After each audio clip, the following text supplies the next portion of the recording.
Cricket जगतरू आसला एक बड़ खबर। अवसर नेले विराट कोहली भारत को चैंपियन कराई नेले विदाय। तेबे वीडियो रे आगक बढ़िया पूर्व आपण मैंने जदि भारतीय टीम एवं विराट कोहली की सपोर्ट करता ताले वीडियो रे गोटे लाइक एवं चैनल को सब्सक्राइब कर दियंतु, कारण यही प्रकार वीडियो आपण मैंने यही चैनल देखा पाइबे।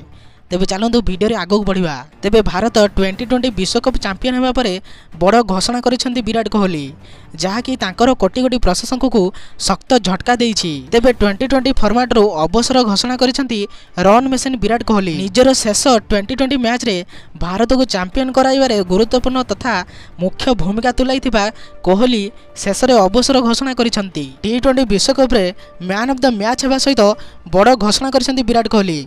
से कहिसेंती एही विश्वकप मोर शेष 2020 विश्वकप, एबे समय आसीछि नुआ पीढ़ी को आगु छाड़बार। तेबे 2010 रे जिम्बाब्वे विपक्ष में 2020 डेब्यू करथिले विराट कोहली।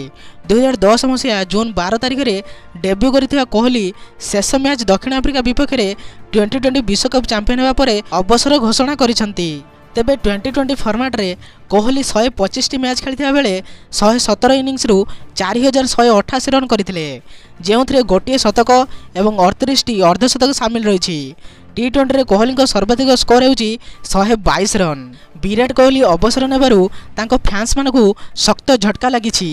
तेबे यही प्रकार वीडियो देखा आपण मैंने यही चैनल को सब्सक्राइब कर दियंतु, कारण यही प्रकार वीडियो आपण मैंने यही चैनल देखा पाइबे। तेबे रहिली जय श्री राम।